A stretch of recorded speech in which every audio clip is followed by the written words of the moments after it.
I've fallen down a very specific rabbit hole where basically I have been reading reviews like it's an addiction. I've been reading reviews from people from other countries. Okay, so they don't live in the US, but they come here from all over the world. And I have been reading their reviews of having Doritos for the first time. And y'all, I think we did crack again because when they come over here, it's people from France being like, I had one, my friend offered me one, and then when I looked down, I don't know how much time had passed, but there were 6 bags on the ground.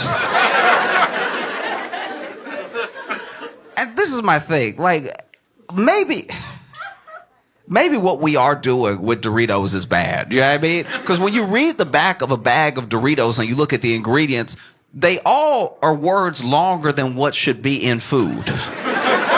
If you read the back of a bag of Doritos, it looks like the recipe for meth, right? It's just a lot of propylene glycol sounding stuff and everything. So no wonder they come from around the world. They come from Europe, Asia. They get addicted and everything. It's sad to watch. It really is, because then they're in the review. They're like, I just ate so many and I couldn't stop. And then if you're reading it as an American, you like, yeah. Like, this isn't exactly news or anything, you know? If anything, that's on you for getting 6 of the little bags. You should have got a family-size bag. You know what I mean? If it's just you eating by yourself, you get the family-size bag. It is fiscally irresponsible what you're doing right now. Just getting 6 bags of the little ones like you gonna stop or something. You can't control yourself. You're in it now. You know? And sometimes I see him. Sometimes I see him over. I'm like, you know him. You know him when you see him because you can check the fingers, right? You know? Let me see your hands. And you see the hands like addicted. Oh, what a shame. Because no other country lets their companies do to the people what we let the companies do to us as far as ingredients. Like, we're like, man, it's very good. It's so good. It is good. It's not good for you, and it does have a taste that should not be in a human mouth. And I can tell that because people who have been alive for a long time are like, I've been eating forever, and I've never eaten anything like this before. It's taken me to a place I don't know if I want to go to. And you're reading them and you're like, how is it this serious? But then you actually travel, because like I've traveled around the world and stuff, and I've been to some of these countries that talk about the Doritos, and I can tell they're going to get addicted, because when I go there and I eat their food, I'm like, yeah, y'all missing quite a few flavors. Your palate isn't ready. And you can tell that because you'll go to like the Netherlands or something like that, and they'll be like, oh no, don't eat what we make. Go to like a Turkish restaurant or something. If you eat what we make, you'll die. Like, don't do it. We make cardboard over here. Your stomach not ready for what we do over here. We just boil the water and eat it. Like, you know, but I was reading, there was one dude from Poland who was like, I don't know what to do with myself. He said, I'm reading it, I don't know what to do with myself. I've had every flavor multiple times.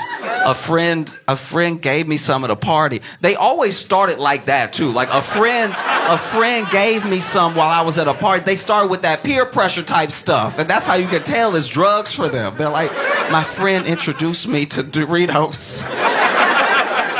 I was young and innocent. Now I've been running up and down town trying different flavors and stuff. And this dude from Poland was basically, this is like on a Reddit post, and this dude was pretty much admitting that he was extending his stay in the States to spend more time with Doritos. He's like admitting to the open internet that he is overstaying his visa to eat as many Doritos as possible. He is risking ever being able to return to the country. I live in New York, and sometimes I'm walking down the street. Sometimes I walk from show to show instead of taking the train and stuff. And I was walking from one show to the other, and I was passing this bodega. And outside bodega was a dude that was over here like, you know, just standing there, doing one of these and everything. And I don't know, I've lived in some bad neighborhoods, all right? And when you see this, you know their day isn't going well, right? This right here, if you walk up on somebody and they're doing this, you about to be asked for a favor, right? Like, these are not the movements of someone that's just gonna wish you a good day, right? Like, you're about to hear a story when you see this. And so I'm walking by, and as I walk by, he's like, excuse me, sir. And I was like, oh, that's different. What's up? How you doing? He's like, I was just wondering if you could spare $1 or $2 so I could get something to eat in there. And then I had a $5 bill in my pocket, so I handed it to him. He's like, oh, thank you so much. And to get some Doritos. It's like,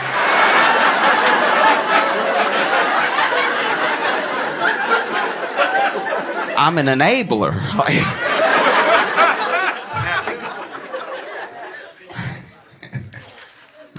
I've been very excited to come to Dallas and spend time with you, make you laugh and everything. I love coming here because I grew up in Louisiana, and so we would come to Dallas a lot. Yeah, didn't tell you which part. And I would visit, Dallas sometimes growing up and stuff, and the thing that we're known for in Louisiana and in Texas is just amazing food. Right? Things that will change your life, things that you won't forget, amazing meals of every type, Like, we're known in Louisiana for a lot of the Creole stuff, jambalaya and gumbo, everything like that. And then in Texas is a lot of the barbecue, a lot of good meats and everything. And then you see people in other parts of the country that will start a whole restaurant pretending to do what y'all do here, right? Like pretending to be the same. And then you'll go there. You might even walk into a, real Texas barbecue restaurant in Pennsylvania.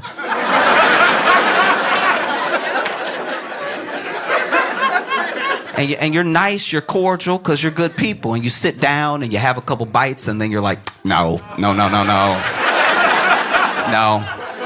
That was good. You tricked me. You got me to come in. That's good.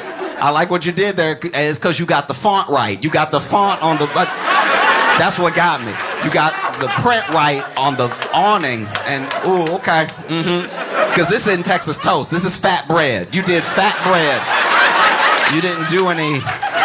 Oh, you won't get me again, but that's nice. That's nice. Got to give it to you. Wow. And that's the thing. Is that sometimes, you have food that people really believe in, but it is bad. It's just not good. Belief doesn't make a meal, right?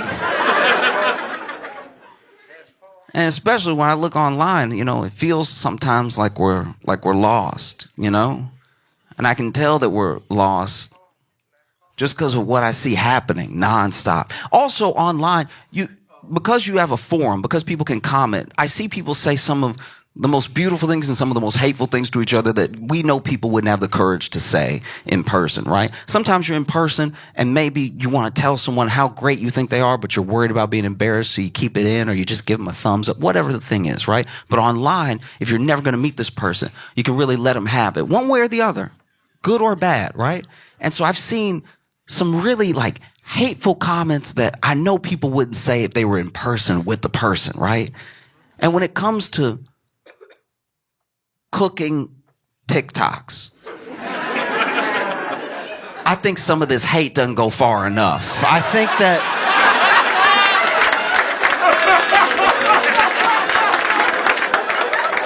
it's important to really let the people know.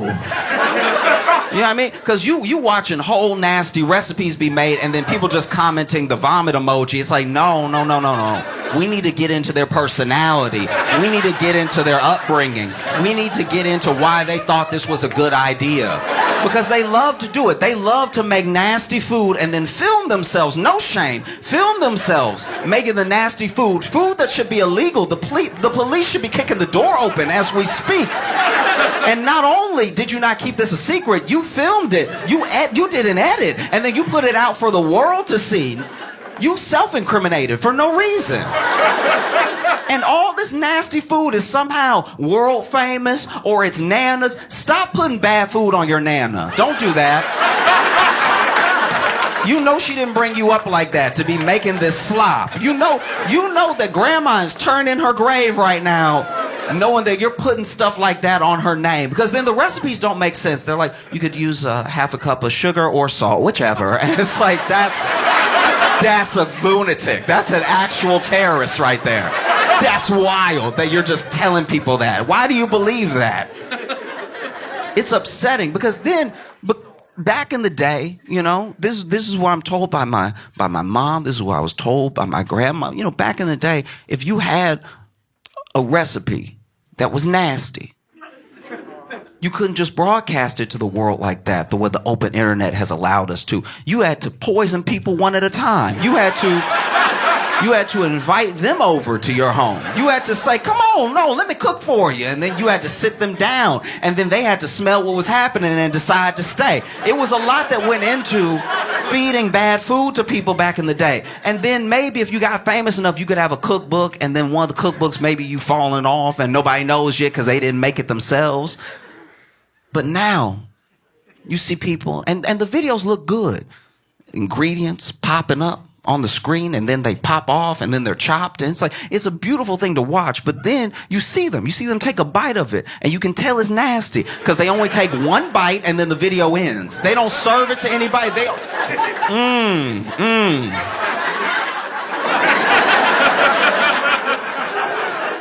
Because you know you've been invited to someone's house that thought they could cook but couldn't. And then you took a bite. You're a good person. So you go ahead and you take a bite and you know when you take that first bite, okay, I'm gonna have to get rid of this. I'm gonna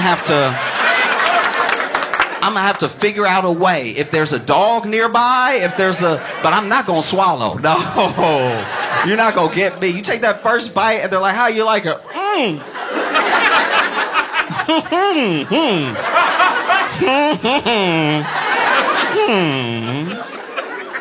Oh, you can tell you made something nasty if somebody take a bite and then can I be excused real quick? Where's your bathroom at?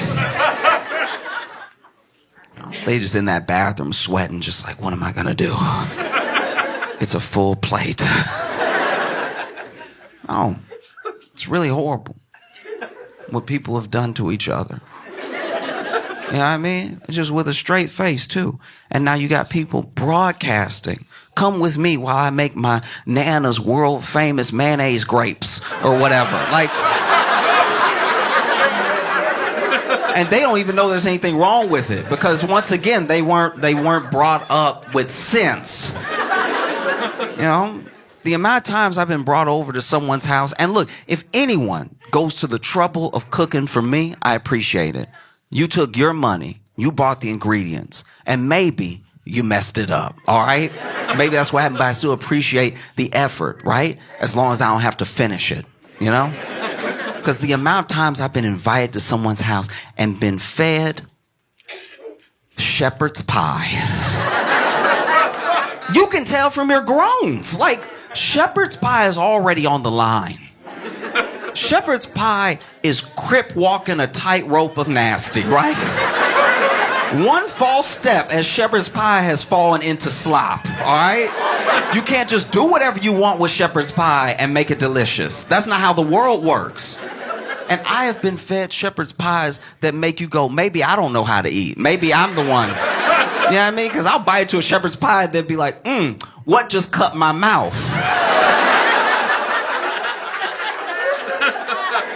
Because that's what I hate. If you invite me over, at least know you cook what you cooked. Know you can do the thing that you said you... Don't invite me over and then be like, you know, I just went ahead and threw out the cookbook on this one and just went with the flow. Not with my mouth. The amount of shepherd's pies I've had where I've been like, all right, how good of a friend are they? One time I got invited to a friend's house and he made shepherd's pie and he put he plated us, right? Gave us the bowls of shepherd's pie or whatever and then fed the dog at the same time. And the bowls looked the same, right? And so I was like, what did you do for this to look like this? There's shepherd's pie and then look, I'm gonna lose some of you, but we have to talk about it, all right? I've been invited to friends' houses before where they have served. I won't even say served. They subjected me to their version of pot pie. Pot pie is unacceptable. All right? Pot pie is absolutely insane. First of all, I knew I didn't have money growing up when my mom would take us to Walmart and we would go to the frozen section and she would grab that banquet pot pie, right? That red box of pot pie. In the only condition where a pot pie looks good is that picture. When they pull it out the oven and they do the slit and the steam coming up. And you don't even see, you see the steam and you see the crust of the pie. You don't see the slop that's happening below. You don't see the insanity that's having that hot sludge with peas and carrots and supposedly chicken. You're not seeing any of that. That's not chicken. I know chicken. Me and chickens are tight, right? I know chickens back and forth, left and right, and that is not chicken, okay? That's not chicken at all. I don't know what it is exactly, but it doesn't have the consistency. That's not chicken at all. Sitting there with a pot pie. Pot pie is disgusting, okay? I remember the first time my mama fed me a pot pie.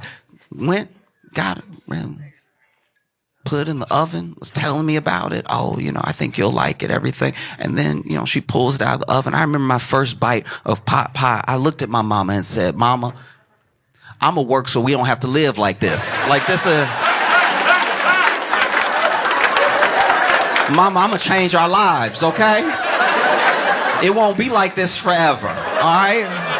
Because I know you're doing your best. Pot pie, the hot sludge that is under the crust of pot pie. And then I had a friend try to argue with me about pot pie. He was like, no, the crust is the best part. Ooh, okay.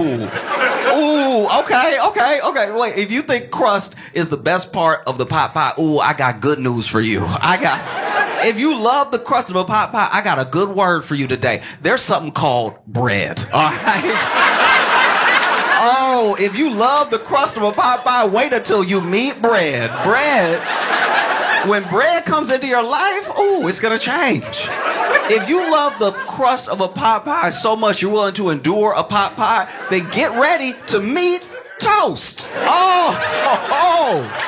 You can have dry, crusty, delicious bread that has nothing to do with purple Greek sludge, whatever. Because that's the other thing. It's people's version of pot pie. So I've had pot pies that were just like the standard peas and carrots and chicken or a little bit of beef or whatever. But I've also had ones where they were like, oh, I threw a little goat's cheese in there. I did. This is not up to interpretation. This thing is nasty through and through. Pot pie.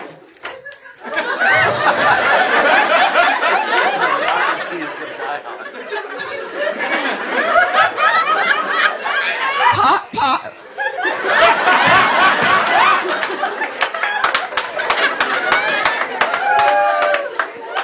Pot pie is white slave food, all right?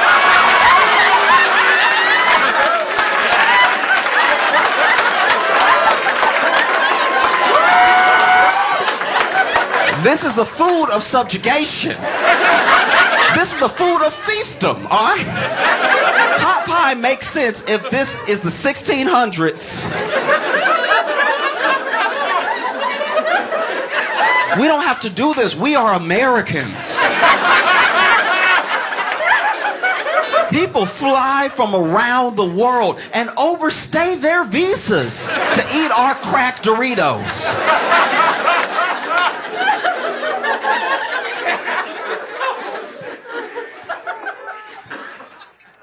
I've been watching so much news, which is depressing. I mean, it's like they don't tell you about the good stuff. You gotta go find the good stuff on your own. It does feel like, I'm not going to speak for anybody here, but it feels like, for the most part, I think I feel the way a lot of people feel, which is a sort of disillusion with some of even the process of politics, because we've become accustomed, because we have more access to information than we've ever had, and because we at least see ourselves as more discerning than we've ever been. We feel like we can tell when someone is lying, right? And we've all known and accept that politicians lie. It's to the point now where we don't even really judge who we vote for off of who lied the most. We judge it off of like how many people accidentally told the truth. You know what I mean? Like you look down the ticket and you're like, he got caught in that hot mic. I like that. That was a good one. You know, and I get it. It sucks not just to be lied to, but to when you're lied to, you know, and when you figure it out, you see the manipulation that was at play. And if someone's trying to manipulate you, they don't respect you. They don't care about you. You know what I mean? Even when they say they're doing it for your own good, it's like some of the things, let me decide, right? So we don't like when our politicians lie to us, but I don't know if we really want them to tell the truth either.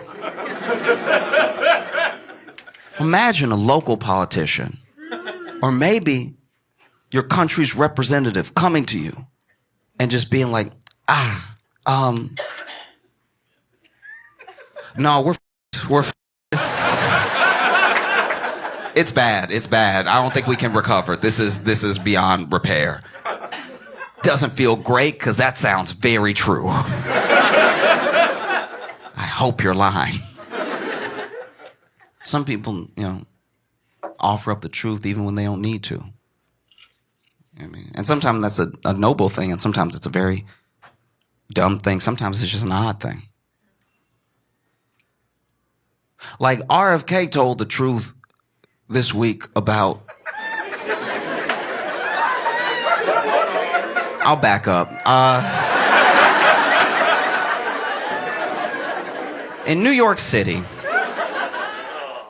in Central Park, in 2014, there was a bear that was found in Central Park. They're not native.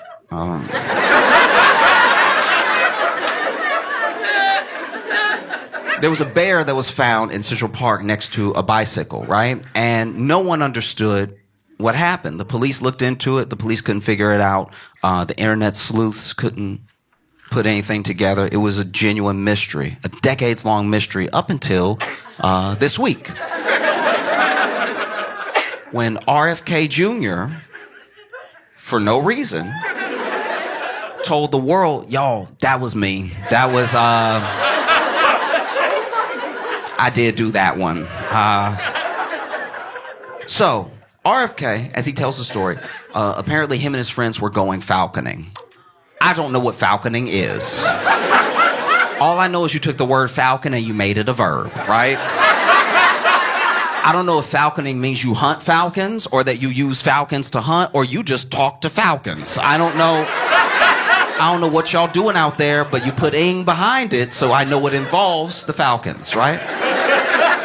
And RFK Jr. was on his way to go falconing, and he's on his way, and then he stops in the road because the person in front of him stopped because the woman in the car in front of him had hit a bear and killed it, right? And so RFK gets out and sees that she's killed this bear, and he's like, I'll take it. Which is interesting, right? That's probably one of the last things I would have guessed you'd say when you see a dead bear. And so he takes it, he puts it in his car, and then he goes falconing with his friends, and they're having a good time. I know we're talking about RFK, but for a split second, I want to focus on the woman that was driving, right? Because there are a few shocks that she had to get over within her day. One, you're driving. You're just a woman in the world living your life, and you're driving, and then something runs out on the road in front of you, and you hit it, right? And that is a car accident. Like, we can't forget, this person was in a car accident. Like, I hope she didn't have any injuries or anything. And just a near miss alone can be shocking. It can rattle you for like days or a long time. Depends on what happened. And so she hits this thing and has to get over the initial shock of almost being in what could have been a very bad car accident. And then she gets out and she's like, what did I hit? Was it a deer or something? It wasn't a deer. It was a bear, which is specific. I don't know anyone else it's happened to. And so you get out of the car and you're standing over this bear that you've just hit, and you're also, wow, I was almost in an accident, so I'm shocked, my heart is racing, it's sad, I've just killed this animal. And then RFK Jr.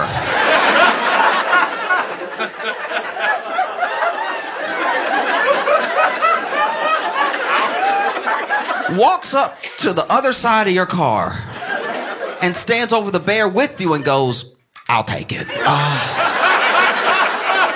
Like you were selling it at a yard sale. And so RFK Jr. went falconing with his friends, and they were falconing for a while, apparently. According to him, they were having a great time. So I don't know if the birds were extra talkative that day, or I don't know what was happening. But they were like, you a falcon, you a falcon, you a falcon. And then the falcons, I guess, were like, blah, blah, blah, like I don't know what noise they do. I don't know what they do. But, you know, he's over here falconing. And then they go to dinner, right? Where I'm sure they ate a different type of meat. And he's talking to his friends because the reason he took the bear was to skin it and eat the meat, which I didn't know was an option. I didn't know that bears were running around just big-ass chickens. I had no idea. And so, you know, he's talking to his friends, and he's having a great time at dinner, and then he realizes, I actually have a flight. I can't keep this bear in my car. And apparently, throughout the entire meal, when he's talking to his friends about the bear being in his car, no one went, what? That never happened. Didn't occur at all. And maybe that's just how they roll as friends. Maybe RFK had a bear in the back and his friend was like, I got 2 giraffes. Like, and you know what it's like when you get 2 giraffes in the back of your car, they get all knotted up and everything. You gotta take them home and then unwrap them like some headphone cords, you know? And so then RFK decides that, you know, he obviously can't keep the bear in his car, and he has a flight and everything, and I guess no one else wanted the bear. And so he went to Central Park, and as a joke, this was like a prank that he was doing, he left the bear with a bicycle that he also had to get rid of. I don't know how big his vehicle is. How big is your vehicle that you got a bear in there and you have a bicycle at the same time? So then he leaves the bear and the bicycle in Central Park and then goes and has his flight and goes wherever. And the next day, no one really got the joke. Like, no one really... The next day, everyone was mostly confused. They were like, so... did someone hit the bear with a bike?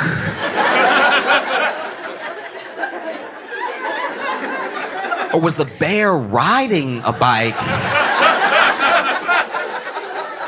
and then decided to die? Like, was the bear on a bike and then was like, this ain't for me? You know what I mean? And so no one knew, no one put it together, no one solved the mystery until now because RFK Jr. came clean.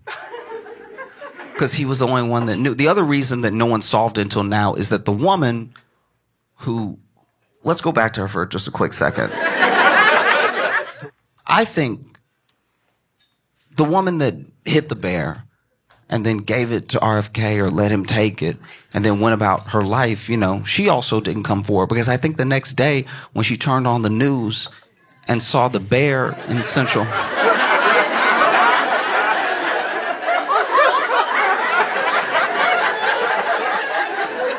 she had to have been like, nah.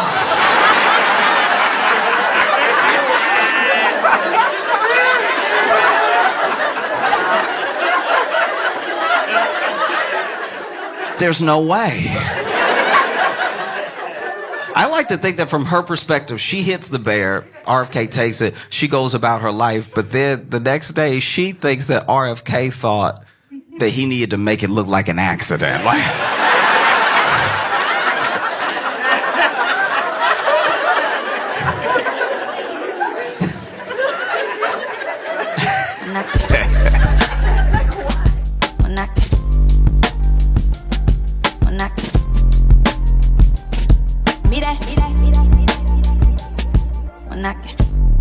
Soho Theater, please make it loud for Josh Johnson!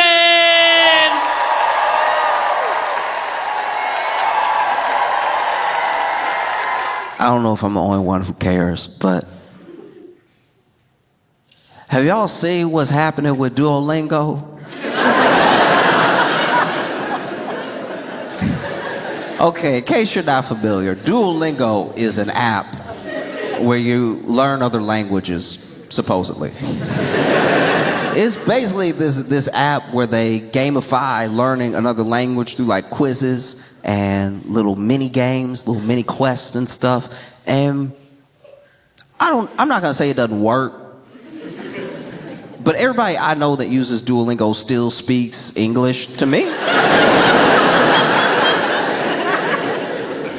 Just throwing that out there. And over time it was getting more expensive, and over time there would be mistakes that were in the games and in the programs, which were kind of, I don't know how you would put it, but basically it was kind of forgivable because you felt like you were getting that real-time help through a person, So then a person would see through comments, oh, this is messed up. Oh, let me fix it. It actually should have been like this. And you were really getting like a sort of language learning community going under Duolingo, which is the point, you would think, to learn a new language, to talk to more people. It'd be kind of weird to learn a language just to be like, I did it. And no one will ever know. I'm just gonna go to whole countries, know what they saying and not tell anybody. I have the power. I only think like a psychopath would do that. Like I've seen those viral videos of people being like in Japan, and no one thinks that this black person in Japan speaks Japanese, so then they like are recording themselves or they're streaming, and then someone says something about them, and then they're like, boom, I know Japanese, and the person's like, what? How? You don't look like it. That actually would have been a fire ad for Duolingo back in the day. It's just like, have you like eating at like a fast food spot, everyone around you roasting you, everybody getting one in, like, and the back of his head, look at it, look, I can see right through it. Does he even know he got that bald spot? The bald spot fighting for his life is shiny. It's like a flashlight. And then you bounce back, you're like, I know French. What? I'm so embarrassed. I was being rude in undercover. Duolingo. But no, that's not what happened. People were slowly learning these languages over time. And learning is like it's a hard way to describe it, because it's not as if the language was fully being taught. It's not like the same thing as sitting in a class being taught the tenses, being taught the situations to say certain things versus other things. It's more just like, did you spell we right? That's a little French. Have some of that. And so over time, you see Duolingo also get this internet presence that's like, their socials team is very like in vogue. They get in there, they're funny in the comments, spicy comments too. Sometimes they got a quick jab back whenever somebody tries to trash Duolingo. And I don't know how I feel about it. If I'm being honest, it's like through our tax systems and through the economy, we already treat these companies like people. I don't know if I want to pretend that they're also interesting. Do you know what I mean? Like when I see a Twitter handle for a company, I don't want to be like, oh, they're so moody today. I can't believe Microsoft's so angry. Because it's not like it's not an individual, it's a company. And there are individuals making that company feel like your friend, but they're not your friend. They're not your friend at all. And then they do this move, which is wildly unpopular, where they release a statement where they say, we're going to be an AI first company, which is a interesting title to give yourself. You could have said customer first, you could have said teacher first, and you could have not said anything. Because people were already noticing, they were like, I think there's like less people working there now. I feel like some of my answers don't get answered in the right way. Some of the lessons even feel a bit like Chat GPT-ish, And then they came out and said it. They're like, look, we're going to use AI, and you're going to learn just the same as you've been learning. And I had friends who were like, I'm not learning anything already. And honestly, what's the fun of using Duolingo if you could just use any sort of like open AI, any sort of AI program to make your own learning course? If it's AI, then what's special about it? And so you see people, big backlash. Every time they even tweet, post anything, people are like, was this written by AI? You know? And it gets to the point where I don't really know if they were hacked or not, or if that's just like part of the marketing scheme, but basically they took down everything because they were getting trashed. Because, you know, they want to be expensive. They want to hire less people. They want to essentially disregard, disrespect, or just get rid altogether of their teachers and have you pay, I think, $20 a month to not learn French. And so people were rightfully upset. And so they take everything down, and then they post it again, and they post it as the is it a frog? I mean, I think it's a bird. It's an owl?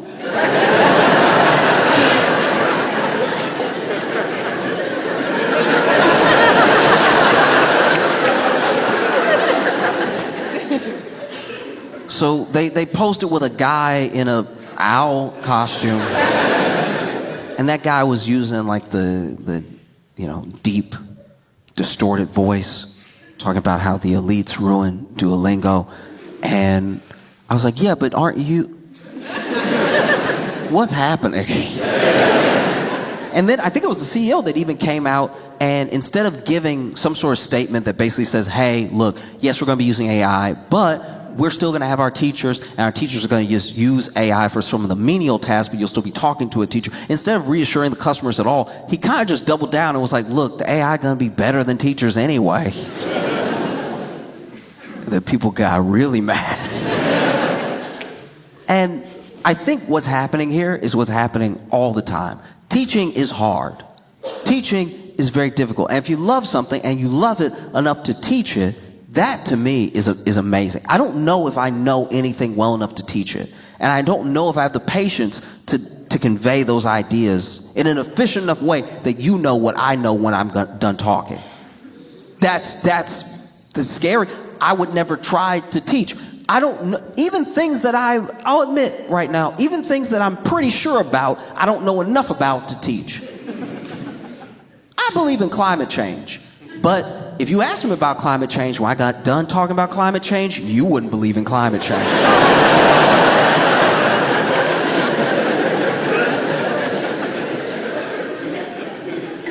When I got done talking, you'd be like, everything he said sound made up. Because teaching is very, very difficult, and we forget. From every perspective, teaching is difficult. It's difficult in and of itself, alone, to be in your head, have the idea, convey the idea in a way that gets through someone else's head.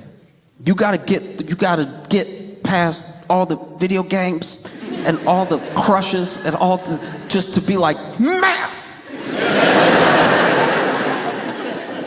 That's already hard enough. Never mind the fact that like kids are difficult. I'm not just talking about like junior high or all of them. I remember being difficult as a kid. I wasn't trying to be difficult. I wanted to learn the thing. It was not getting in. I was fighting it. I didn't even know it. Sometimes I'd even be a little pompous, you know? Like I'll admit it, as a little kid, give me some grace. As a child, I was a flat earther.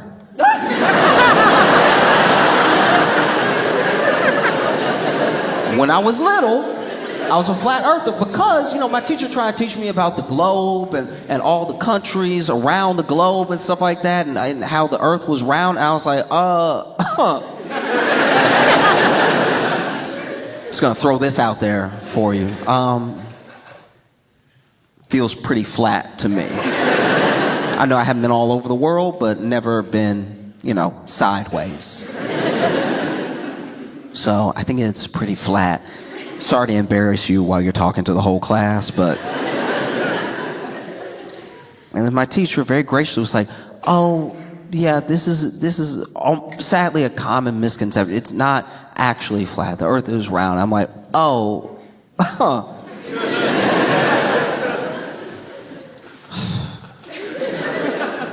Not to contradict you, ma'am, but if the earth is round, why are all the maps flat?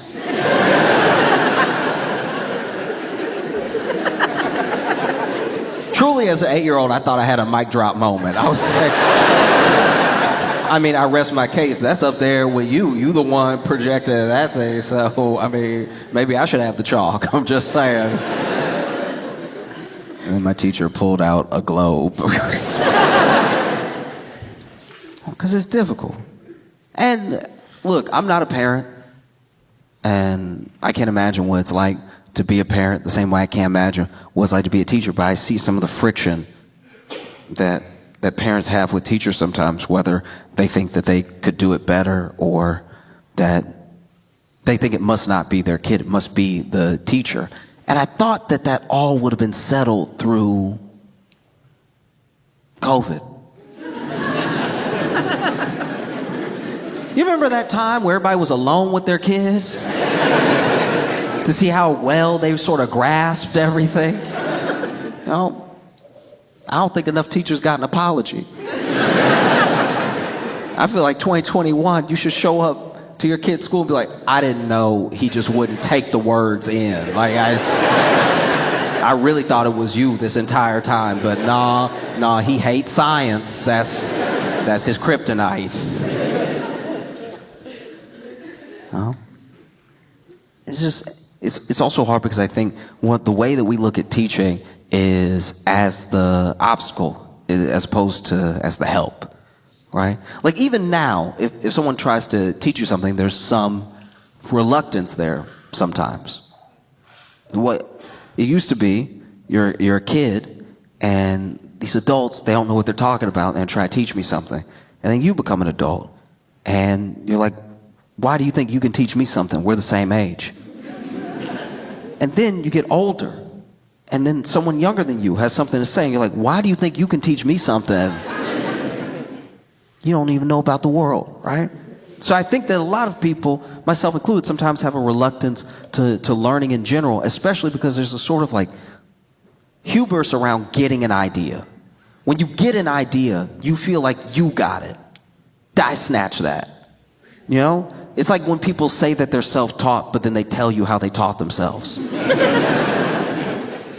No, I went to my friend's house. He built a whole deck. And I was like, that's incredible. I didn't know you did construction. He's like, I don't. I was like, how'd you build a deck? He's like, oh, self-taught. And I was like, how did you teach yourself to build a deck? And he's like, oh, I just watched this guy on YouTube for like 75 hours or whatever. I had to watch some of the videos over and over again because I was scared I was going to mess up my cuts and everything. But then I got it. Yeah. Then he taught you. That's not self-taught at all. 75 hours of listening to some other dude talk. He might as well have been here. No, because there's a deep respect that I have for teachers because they cared about something so much that they were willing to learn more about it than they ever probably had to, just to teach it to someone else, to share the thing that they love.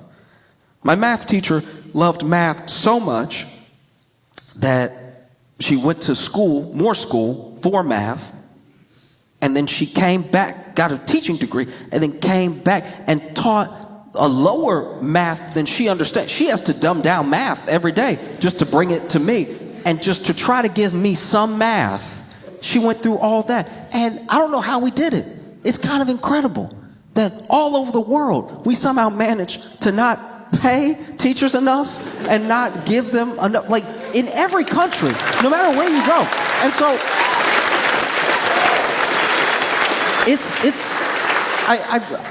I bring it up because I think that I'm not a teacher, but I think the thing that teachers fall in love with is like that light bulb. Watching someone get something that you understand, that you're giving to them, and then it clicks. And they're like, oh, whether they're a little kid, little bitty kid. I remember a teacher at school is who really taught me how to tie my shoes. like really, really put it together for me in my head. Obviously, my grandma tied my shoes and would show me how to do it while she was doing it. My mom would tie my shoes. My dad would tie my shoes. But she was the one that was like, no, we're going to practice. I'm just going to tie it. We're going to practice. And so then she tied it because I ran up to her after recess. I had been falling, right? I've been tripping hard. I was doing that, you know, that Looney Tunes drag where your legs go up? Because I was getting a good start and then I'd step on a lace and I'd whoa! And so ran up to her. I was like, hey, can you help me tie my shoes? Just both laces couldn't be further from my feet. Just, can you help me tie my shoes? And she was like, sure. And then she tied both my shoes for me. And then just like that, she pulled the string and untied them both. And I was like, oh. I'd never been betrayed before. It's like, why would you? Oh, what's wrong with it? And she was like, no, I've tied your shoes a couple days in a row. I'm not going to tie them anymore. We're going to tie them together. And so for the rest of recess, sat down, tied my shoes over and over again until the last time I tied them and I didn't even notice it. And then for the rest of the time I was in elementary school, every time she saw me and she saw me, shoes tied, she saw that light bulb go off. Oh. And no matter how reluctant someone is to be taught, it's a beautiful thing when that happens. When the idea gets through and you can see it. You see the light bulb go off. Oh, it's round.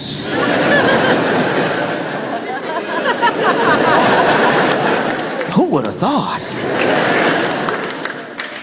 Well, and so I don't know what it's like. I see this move in Duolingo towards AI, and that move towards AI is not to give you, the consumer, a better product. It's not to help the actual teachers who are passionate about people learning other languages so they can make new friends or have new experiences or just open their minds up to how big the world really is. When you understand language and you understand how many different ways there are to say something specifically and how few ways there are to say something very unique, you have an appreciation for communication, right? And that's not what Duolingo is looking to do. They would like to make more money. And it's a business. So to be fair, more money would be nice.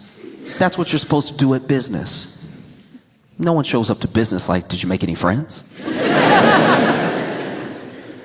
But that is why they're making that move towards AI. And I see that thing happening in places that do make me worry. Like, I don't know much about the UK school system or anything. I don't know if it's good or bad or how y'all feel about it. I just know the stories that I've been seeing where there are some schools that are looking to introduce and implement AI teachers, like AI taking over the classroom. And I don't know, that really worries me because I think that you need a teacher, you need a person to watch you get it. That's part of the human experience. To watch you get it is great.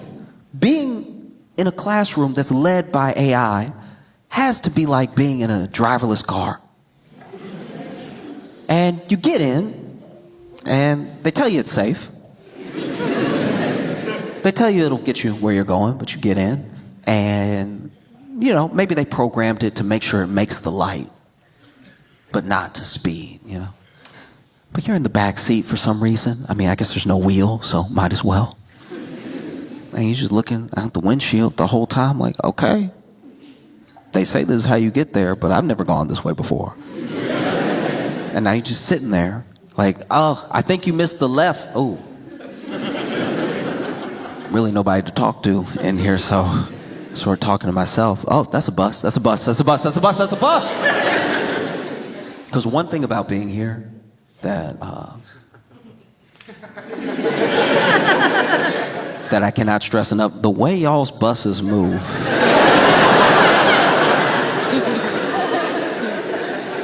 is wildly different than what I'm used to. If I'm being honest, I don't know how you train your bus drivers.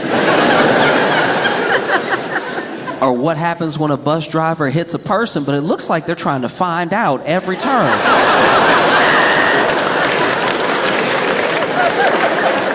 I was crossing the street to come here, and the bus driver cut the wheel so hard in front of me and looked at me the entire time.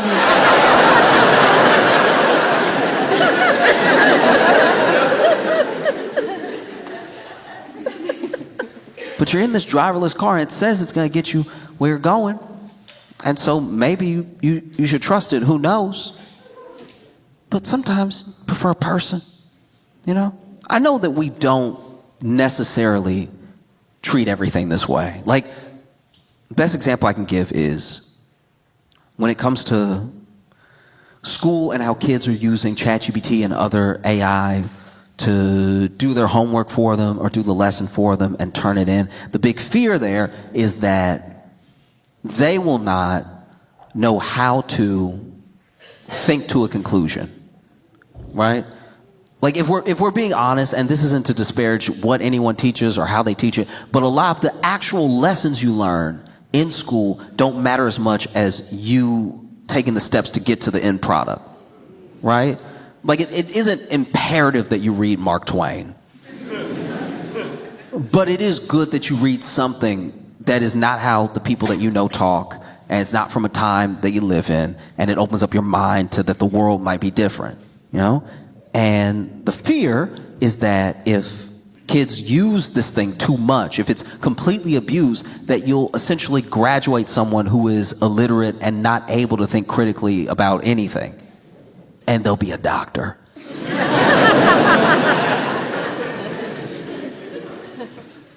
And I get that. I get that fear. But you also have to look at it from the perspective of those kids, because they're essentially being told that, look, we try to teach you well so that you can go out into the world and be productive and maybe get a good job. But as far as good jobs, we're like done with those. So you're not going to get one. That's going to go to AI. But don't use the AI to cheat. You got to read the whole book slow so we can be impressed by how the AI reads it fast. And so I understand how a lot of kids feel like they don't have stake in in the type of future that the work that they're expected to do would link them up with, you know? Like there's this idea that if you do everything right, you'll reap the rewards, but we're already telling you the rewards won't be there by the time you get done.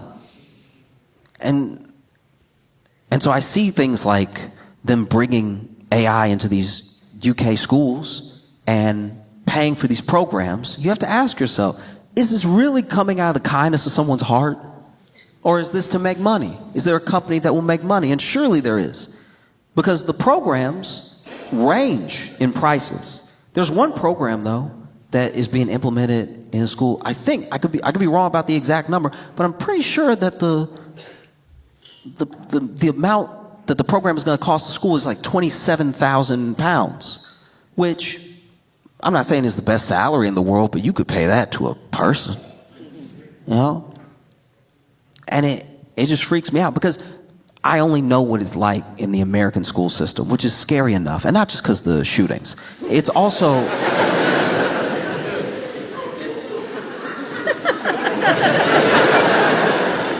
It's not because the I'm saying the American school system is already difficult enough because you have underpaid and overworked teachers that have to take extra jobs and just fight for their lives and then still spend their own money to get supplies for kids to do the work that they're expected to do, right?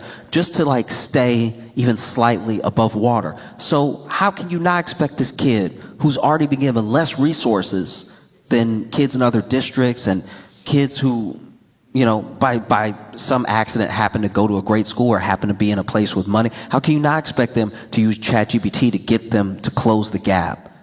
And how can you not expect these teachers to be like, I already drive Uber, deliver pizza, and teach geography. I don't know if I can try to find the AI. You know? Because you can get really far without knowing. Actually, that's one thing I think about all the time. I don't know if your schools are good or not, but I also don't know if it matters, at least to Americans, because if you come over to the U.S. with your accent, we'll believe you.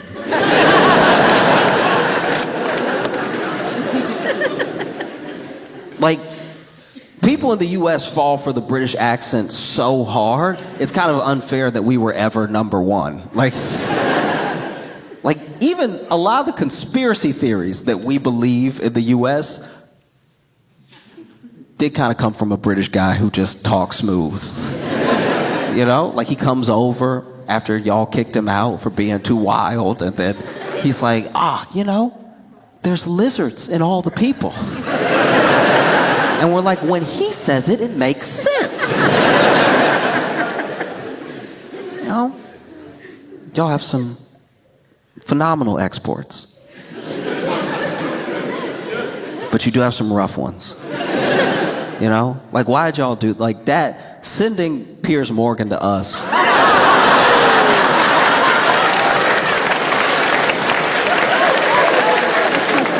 It almost constitutes an act of war. Like I don't know who else you could have sent that Boris Johnson wouldn't have been as destructive as Piers Morgan on our TV all the time. That was, what did we ever do to you? I'd like to think that the UK holds like centuries-long grudges. And I'm like, okay, all right, y'all think you cute. You think you cute, you gonna leave me. Just wait. Wait like 200 years. I'm gonna send the most annoying man that's ever lived to be on 3 of your news stations every day. No? Because it's difficult. I mean, you can get really far without knowing much. That's scary. And that's even before AI. Ask Piers Morgan. You can get so far without knowing anything. In fact, there was a teacher in the U.S. This blew my mind. This teacher, and look, I'd have to look it up again, but I was throwing it out there. British man. It just sort of backs up my point. This dude taught in the U.S. for 8 years, and he couldn't read. He couldn't read.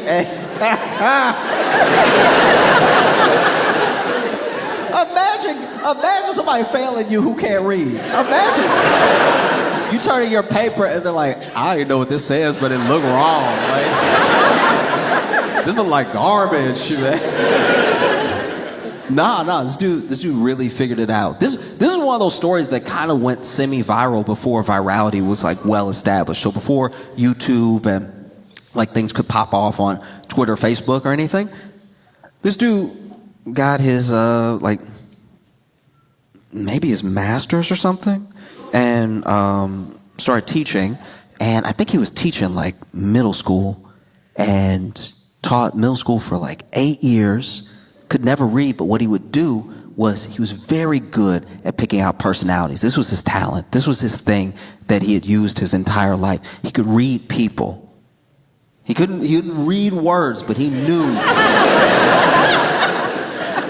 He knew people so perfectly, he could laser into them, and he knew so much about you just by looking at you. And one of the things he would do every year, every semester, he would lock in on like 2 or 3 of the smartest kids in class. Just naturally smart, just genuinely gifted. And he would have them, read a paragraph or 2 to the class starting the lesson. And then he would basically, watching over them, kind of get the smart kids to teach all the other kids. And it was astounding. That's wild.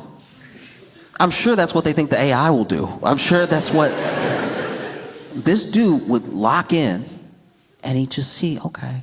He'd be like, today, can you read page 11? Can you read page 12? Can you read page 13? And we'll all just take notes in our books as we go.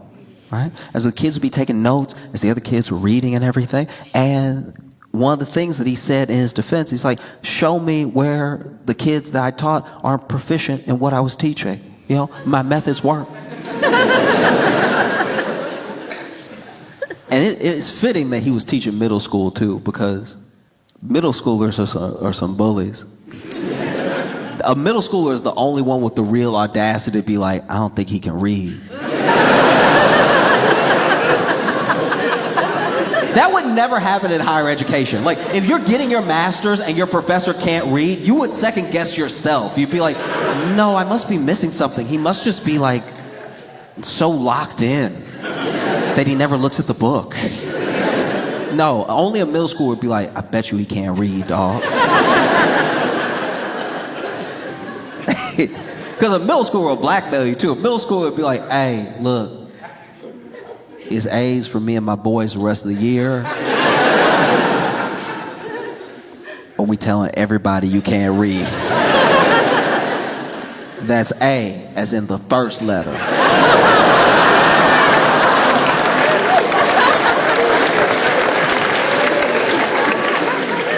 That's A, as in the first letter that you can't read, because you can't read, okay? If I even see a closed A that look like a B, I'm telling everybody. Imagine that. Imagine getting caught. Imagine principal, vice principal got to pull you into the office. You sitting down, you know, because the kids loved him. He never gave homework. You sitting down, what's going on, y'all? How's everything going?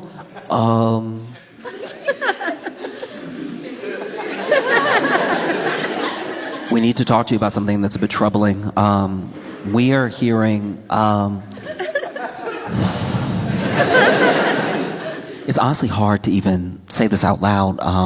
I feel so embarrassed even bringing it up, but there have been some accusations by some students and maybe a few parents as well that you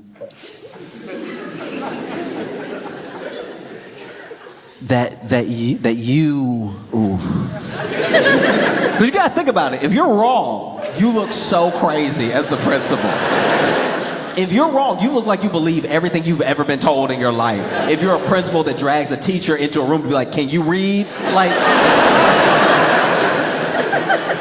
you hired me. Like, can I read? Principal sitting him down. Okay, look, so there have been some concerns and some accusations by some students and some parents that your literacy is not in the room with us.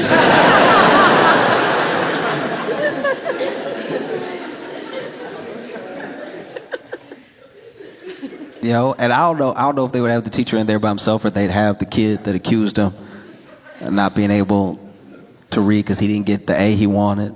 Maybe he's sitting there. Teacher, this is preposterous. You know, words you say when you don't know how to spell it. This is preposterous.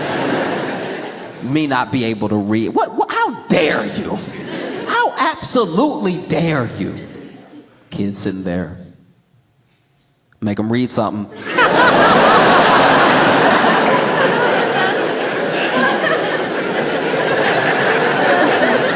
Make him read something. He gonna do it anyway if he can do it.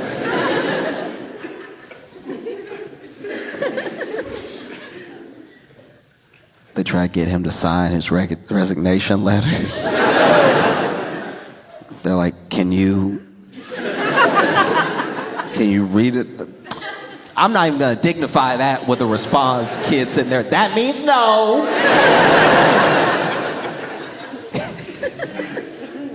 No? And that's my fear.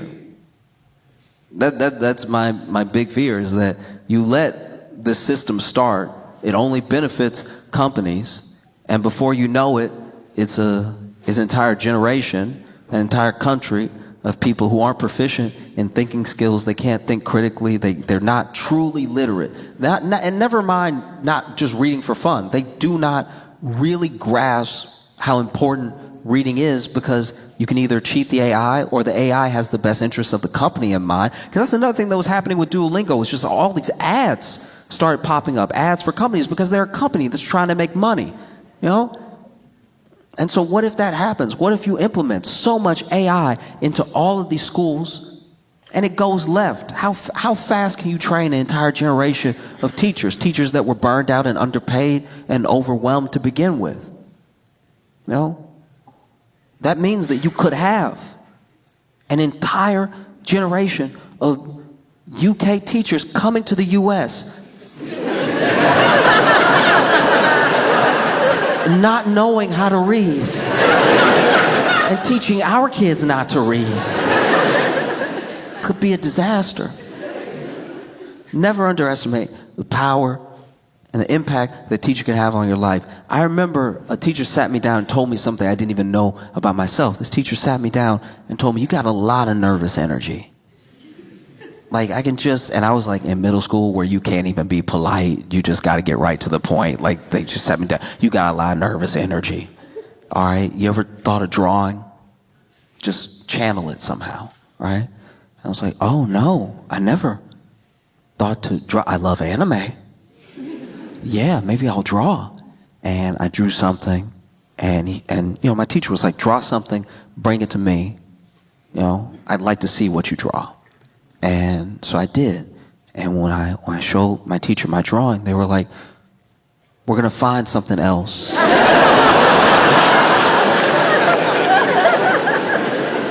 For you to do with your energy. All right.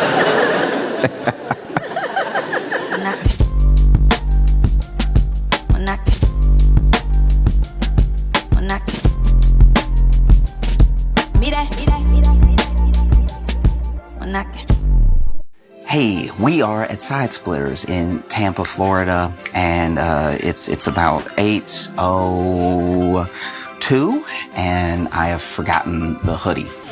This is probably what I'll be wearing. Did not think it through. So Manny was nice enough to go back to the hotel, but he may not make it in time because he is 8 minutes away. I am going up in 8 minutes. Logan's up right now. Oh no, this is my jacket from, I think I was 14 or something. This used to be way too big for me, and now it kind of fits. I mainly just wear this for the warmth. Wait, hold on 1 second. It looks like he's pulling up. 1 minute.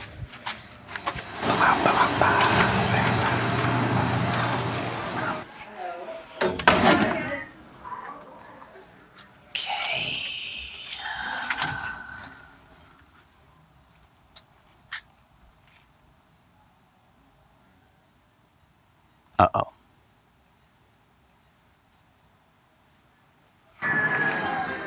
Oh, yeah. Thanks so much, man. Appreciate you. Okay. Let's see.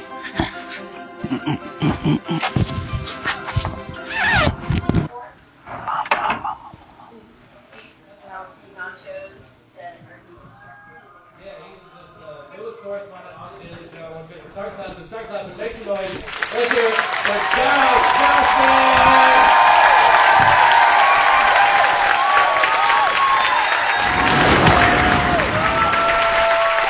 I love Christmas time.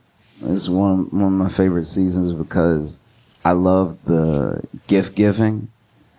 You know, because I'm not good at giving gifts. I'm not. Like, I put a lot of thought into the gift. I think about the person. I think about the gift. I think mostly about what I can afford. And then I get them the gift, and there's nothing more disappointing than their face when they open my gift. Like, it's like, because these are people I love that love me, so they fighting to look at least mildly enthused. Like, the battle they're having in their head to not ask me what I was thinking. You can see the wheels turning where they're like, I don't want to be rude, but now I'm genuinely curious.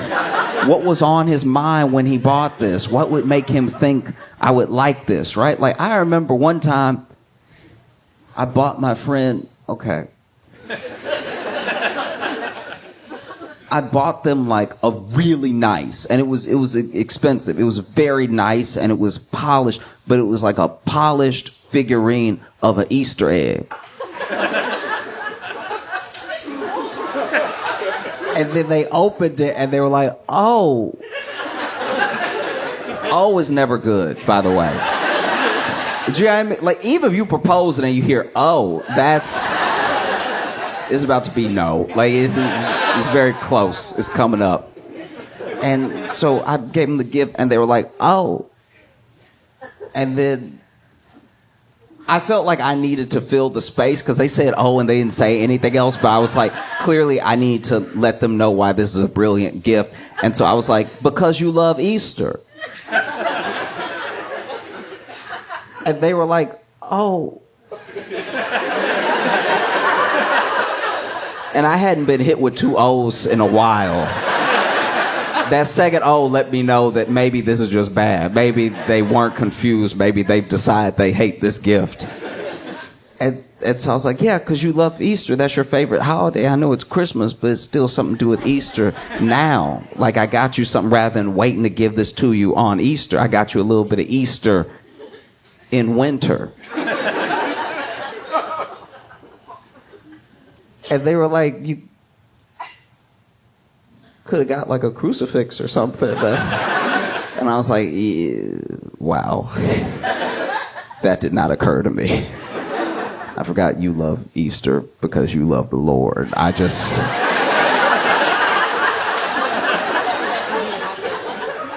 thought holiday egg. Let's make it happen. And so I don't always get the best gifts, which is, fair enough, which is why I love going to other people's Christmases, like when I was in college, I would get invited to spend the holiday if I didn't go home to visit somebody else and spend Christmas with them or something. And it was nice because I got to watch other people be bad at giving gifts. And it's just nice to not feel alone, I went and had Christmas with my buddy one time, and family was all around, exchanging gifts and stuff. And everybody was bad at giving gifts. It was a holiday miracle. Dad got the mom some gifts, and she opens it, and she lifts it and shakes it a little bit. Oh, it's heavy. It's heavy. Unwraps it, and he got her weights.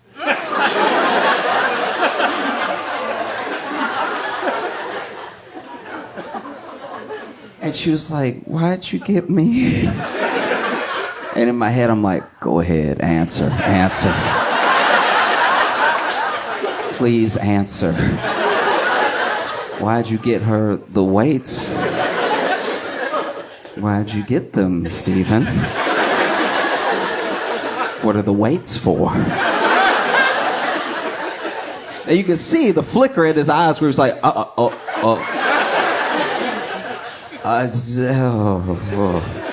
they were on sale? But it was fair enough because then he opened her gifts. And she got him.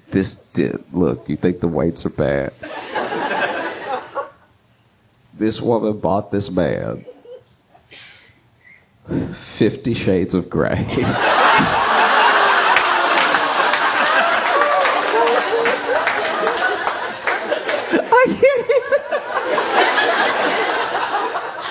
If you don't know what 50 Shades of Grey is, it's a book, but but the things you think of when you read the book, the pictures it puts in your head are the fantasy. You go to places, And so the idea that she would get this man 50 Shades of Grey, I don't even know what the attack is. I don't even know if she's like, you need to read anything, read more, I don't care what it is, or if it's like, just do the book to me. Like, when is this man supposed to read 50 Shades of Grey at work? Is he just supposed to be in the break room hitting up that 50 Shades of Grey? This man drives a truck. You don't think anybody's gonna ask him? Hey, Stevie, what you reading? Oh no, it's just this book that my wife got me. This is a rich guy that's like getting involved with this young lady, and I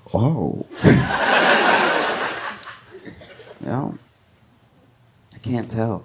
She's like, you should read more or do that to me, or I'm done with it. Like, she had also read 50 Shades of Grey. So I'm like, she just didn't get him anything. And then it was my buddy's turn. And, you know, I feel like it takes a long time for a child to be good at giving their parent a gift. The first few gifts you give your parents are from other adults. That's just it.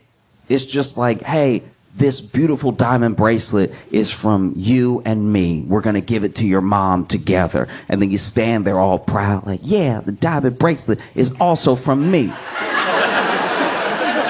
You know, with all my 5-year-old disposable income. Do you love it? And then your mom, because your mom loves you, goes, oh, what a beautiful, oh my God.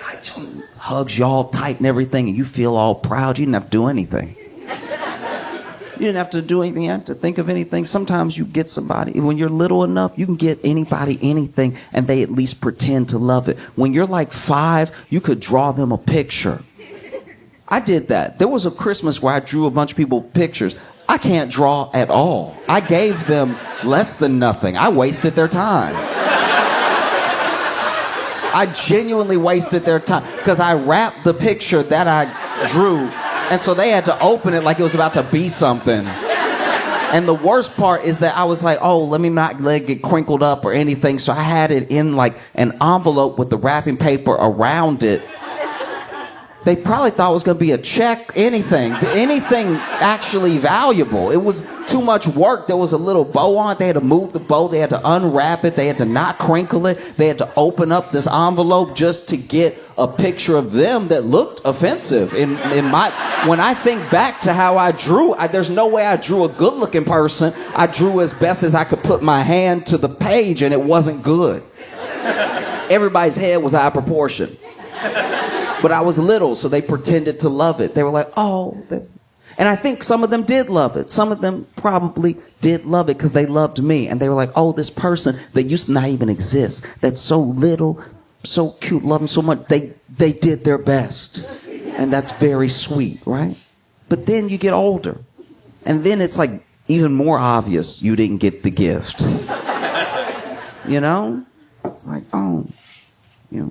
Maybe your dad comes up to you, hey, these earrings, they're from me and from you, okay? Because you were with me when I bought them, and you helped me pick them. And then tells your mom, earrings are for us. Earrings are from you? Yeah, they're from me too. With all my 9-year-old disposable income. And I was the one that pointed, so also from me. And then around like 12, 13, it's time to get a gift. Like a genuine, like something, put in some effort, right? You can't lean in on dad's gift anymore. And now you're on your own, and this is where I really failed. This is where I fell apart, because I was like, okay, what can I afford? I could probably get her some candy. What does she like? All right, she already has a Bible. This is going to be tough, you know. And gift giving is such a skill. Gift giving is its own gift because it means you were like listening for the right moment. You understand a person so well. Sometimes you get a gift that's so bad that people are like, oh, you don't know me at all. Or you got me this gift because you want to show me how little you care about me. You really want to step out of just saying I hate you with words and do it with surprise. Do it with a little mystery to it. Maybe wrap it up, put a bow on it, box it up. You know? And so, you know, they opened my buddy's gifts to them, his parents. Right? And he got his dad a calendar for the year we were in.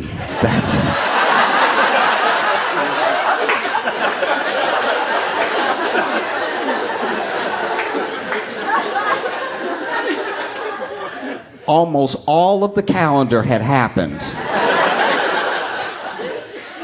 And then he was like, son, there's only a little bit of the year left. You got me a planner for 6 days. And he was like, nah, Dad. All you gotta do is cross out the last number and it'll be a calendar for next year. And he was like, why didn't you buy a calendar for next year? And he was like, they ran out. So I got one for this year. There were plenty of those.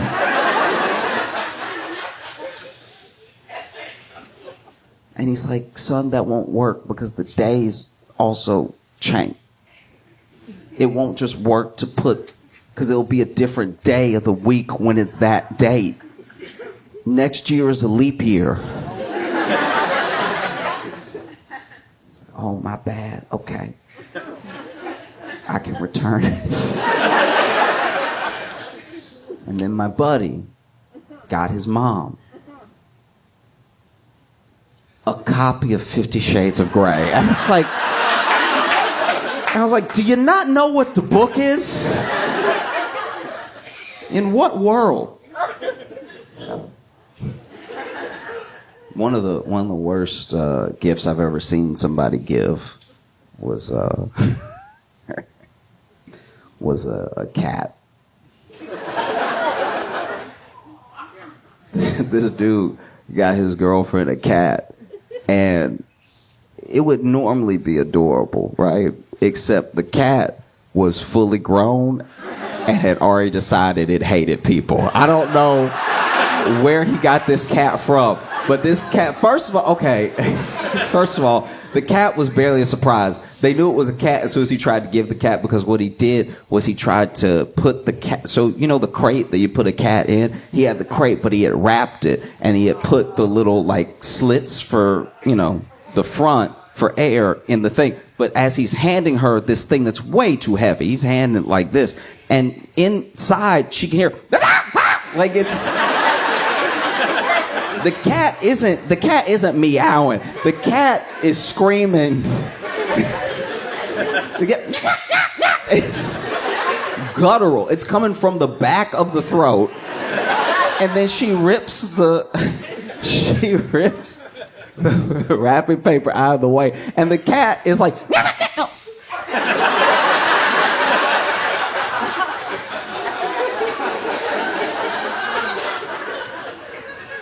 And then she's like, oh, you got me a kitten, right? As soon as she opens the front, the cat, this cat was amazing, by the way, because it both had agility, but also the most mass I've seen on the cat. This is the fattest cat I've ever seen, but the way that it flew out of the crate past her and was just running in the house, just like... He's like, oh, you got me a cat. Oh, my gosh. And then she went to try to pick the cat up. And the cat, okay. For a little while, I didn't believe it was a cat. For a little while, I thought it was either like an actual, like, bobcat from the wild or a demon. Because the way that she went to pick it up and then it stood up and was like... It did, like, it was ready to put his paws on her. Like, this cat, like, it couldn't, I'm not saying it boxed, but I'm just saying, like, the way it would, like, almost stand, it would get really high, and then it would let that first one come up. And this cat hated everyone and everything. And I was like, did you get the cat from, like, a shelter, or where'd you get the cat? And he was like, okay, look. Which is never a good pet origin story. He's like, okay, look, the cat crawled up into the hood of my car. It was cold, it wanted to be warm, and so it crawled up. And then when I was pulling the cat out, it just kept coming out. There was so much cat, because it's the biggest cat any of us have ever seen. I was like, it looked like a lion. Like, you can't just give someone a pet like that. A plant, I feel bad enough letting it die. You can't let an animal die. You can't just be like, oh, well, I didn't even meet this one. It shouldn't even be on me because it was a gift. That sounds so crazy, but it's true. It's like you've just given this person duties now. And not a lot of duties. The cat was very fat, and it was clearly a street cat, so it knows how to survive. This cat. I don't know if y'all saw, but a lot of the Amazon workers went on strike today. Like a bunch of them went on strike, yeah. Which I think is phenomenal, not just for workers' rights, but because I low-key have not got anybody anything yet. And like that's... when I was like, hey, yeah, give them whatever they want, all right? They should stay out there till January 2nd or something. Genuinely, I was like, oh man, okay, and then that means that things won't get delivered on. We serve a mighty God. We serve. You know? But yeah, the Amazon workers are striking. It's one of the biggest strikes against Amazon ever. I think it is the biggest ever against Amazon. It's in different places and everything. And it's coming at a time where Amazon needs them desperately. Rest of the year, you could kind of, shirk them off. But this is Amazon promised us Christmas. I hate to burst your bubble in case you still believe, but there is no Santa. Santa is whoever is driving that Amazon truck. And Amazon made a promise. They made a promise through Prime. They made a promise through pre-orders.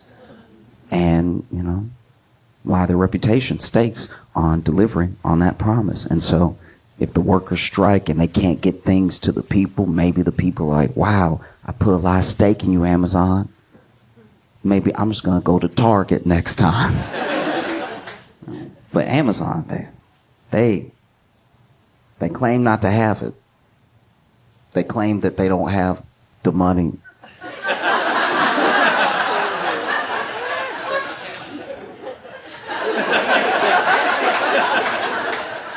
If it's laughable to you, then imagine if you work at Amazon.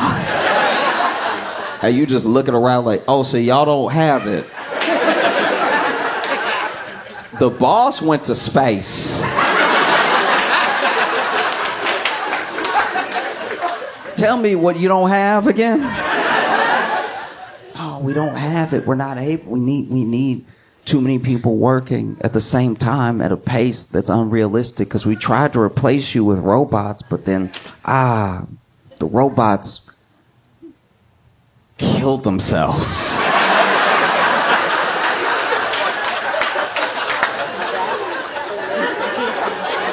Dude, everybody forgets about that. Everybody forgets that when they've tried AI, they've tried to replace the workers in their faces, and the AI, the robot, whatever it is like, you know what? I think I'm just gonna break forever. The robot will do everything except hit itself in the head. That's wild. That's so crazy that you would just tell us you don't even have. That's one of the main things I can't stand about a lot of big companies. And don't get me wrong, right? In the future, you may even see me do like a partnership with a brand that I like. I'm not saying business in and of itself is evil. I'm not saying big business in and of itself has to be evil. I'm just saying the way that some of the most profitable companies in the world have worked is evil, right? And so my thing, especially with Amazon, is that there's always, for you, the customer, there's always surge pricing. There's never, across any company that I know of, outside of overtime, surge pay. That's all you need. If you had just been like, listen, for 3 months, working at Amazon is going to be the most profitable. It's going to be the most profitable thing an employee can do. We're gonna pay you 2x, 3x, whatever it takes. Because we also know how much money they made because they tell us. Why would you do that? Why would you go on the news, by the way, to be like, Amazon made a record-breaking whatever billion today on Prime Day, and then tell the people that work there, y'all, we ain't got it. The boss needs to go to space again. No, it's insane. Because it wouldn't do, I don't know, it wouldn't do what companies claim it would do, to pay more, if nothing else, during the seasons that you're asking them to work more. And we can't even begin to fathom the conditions all around that are like in an Amazon warehouse. We hear about them from time to time. People get fired or they get hurt or they quit, and then they tell us. And it never gets like fully enveloped all together. One, because there's not enough time. Too many people have been screwed over. It's like, we all know somebody who dated somebody that was like trash, right? Like they dated a bad person. After like the third testimony of dating this person, you're like, I don't even need to hear anymore. This person is undateable. They shouldn't be out. You know, and that's what it should be like with Amazon, but it's like the stories don't get to enough people, and there are people that are like, oh, I got docked pay for going to the bathroom. What they want me to do, you know? Or I got hurt at the warehouse because everybody's trying to meet these like specific time-stamped goals, and if they don't meet them, they might get fired, and this is the job that they have. This is how they're going to pay their rent for the time being to make ends meet. So they're pushing the cart extra fast, not looking where they're going. They run over somebody's foot. They drop a box on somebody's head. And then there's a whole system in place. Instead of making a system to make it safer, instead of making a system to pay people more, or instead of making a system that just functions better, there's a whole system in place for when things go wrong. So that way, they don't have to pay people out, or they don't have to. You would rather hire a lawyer to come up with the type of NDA that when someone dies at work, their family can't sue, than to just do things the right way, you know? Because we've decided that it's like more profitable to be a bastard. I mean, but like, I guess my thing is this: at a certain point, the fact that no money is enough, right? The fact that there's no number, you can't get higher than space. Do you know what I mean? The man has been to space. There's nowhere else to go because he's not going to heaven. There's no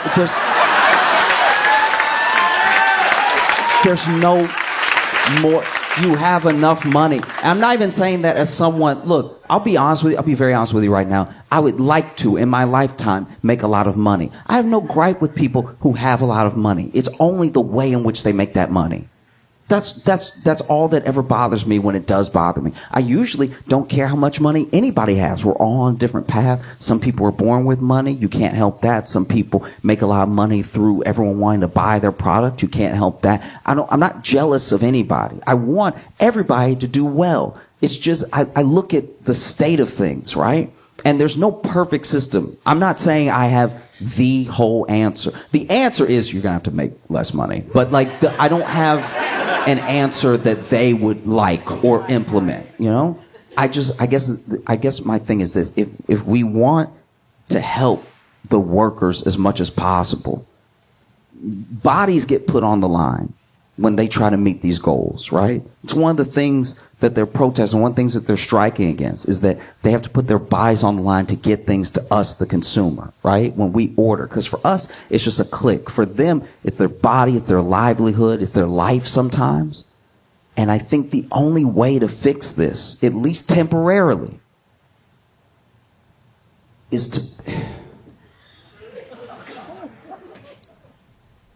to bring back, like, 2013 Black Friday. Like, I think rather than putting it all on them, we got to get out in the streets and we got to start beating the ever-living shit out of each other for the products that we want, that are supposedly on sale, right? Black Friday is a shell of itself, and it is unacceptable. Most of it happens online, which is disgusting, right? We need to get these prices down, and actually down. I don't mean the thing that like Walmart does sometimes where it's the same price and they put it back the next day and they made you think it was lower because of the day. I'm talking about actually marketably lower, right? And then we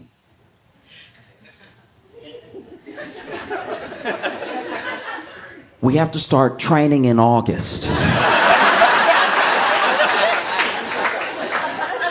Okay? We need to start practicing, maybe even with family. Bring the family. Let the family come early, all right? Throw some bows, right? Make sure that like grandma's shuffle is good when she's trying to get through people. Make sure that the youngest brother can really handle that offensive line that you're going to need to create to get to the register, all right? Make sure his tackle is good. And we need to get back in stores the way that it used to be. One of the problems is Amazon's too powerful. They wouldn't be too powerful if we started shopping again at the stores that we shopped at before Amazon, right? One of the other things is that, you know, that dopamine hit that you get when you buy the thing and then the thing comes the next day. I'm not saying you don't deserve your dopamine hits. I'm just saying it's a much stronger dopamine hit to knock the hell out of somebody for the TV that you want. This is America. You got to earn your dopamine. Okay? The amount of strangers that we used to have, America used to come together to be divided for one day. Used to wrap that wrist around the throat of a neighbor. And you used to sink that choke in tight. A choke that would make John Jones proud. A choke that would mean that your family got to play the board game Sorry that night. Because you went in and you choked until you saw a little bit of blue. Just a touch. Just so you knew they wouldn't fight anymore. And then you let them go. And you didn't drop them. You're not a monster. You placed them down gently. It was the next person running up that stepped on their chest. It is the American way to build community through violence. Okay? We used to do it. We used to get in there. We used to make it messy. You know? You would have like... You'd have a couple scrapes. You didn't know where they came from. You know what I mean? You'd have a whole cut on your arm and you'd be like, huh, makes sense, but I don't know when it happened.